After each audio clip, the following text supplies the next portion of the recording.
आवतर हो। अरे हुनका के खाली ध्यान से देखे ना तनी। ओह पागल हो गई बड़े कारे।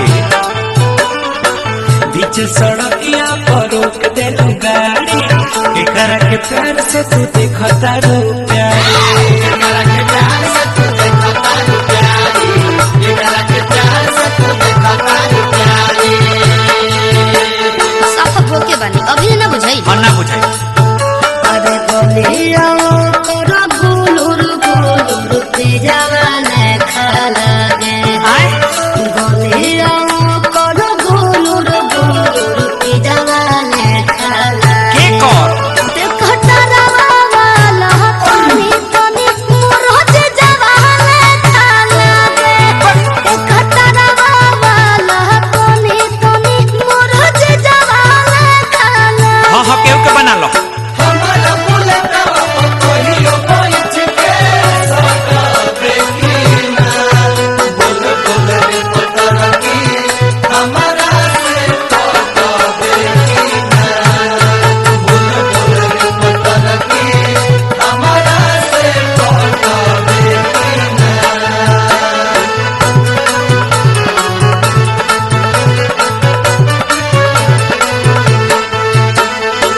कहो बोली। अरे तेरा दीने में रतौधी धलल बा।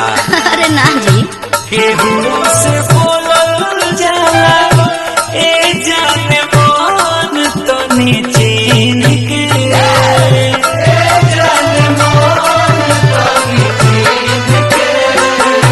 लगलू बनावे तू तो सीधे अपना दूल्हा बहिन के, सीधे अपना दूल्हा बहिन के। ए जी तनी हम कंफ्यूज हैं। हमको लग रहा है कि पूरा फ्यूज है। बगल में बैठल खलसिया तो होते जवाने खाला रे। अब लो बगल में बैठल खलसिया तो होते जवाने खाला। अरे दादा हो ते खतरा वाला तनी तनी मोरज जवाने खाला रे। वाह। खतरा वाला तनी तनी मोरज जवाने खाला रे। हमनी बना हमनी बना हमनी बना हमनी बना, गोरी तोरा उठला लेके कसम भतार तोरा हमनी बना, गोरी तोरा काना बाली के कसम भतार तोरा हमनी बना।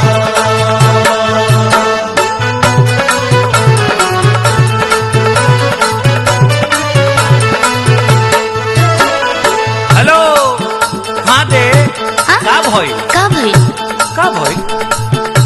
हमारा तो लागता कि जगले में देखा तारू सपना, जगले में देखा तारू सपना। ध्यान नहीं खुदे काहे अजीता ना देते अपना, संकर अजीत अपना। सुनी ना आए हमरा पक्का उ चीज खाने लागत। धत तरीके कपड़ा कर कृष्ण जिया के कमी जवाने खाला गे। ओहो कपड़ा कर कृष्ण जिया के कमी जवाने खाला गे। एक खतरा वाला तनी तनी मोरज जवाने खाला गे। एक खतरा वाला तनी तनी मोरज जवाने खाला गे। अरे ये तो सही में साड़ू भाई हो।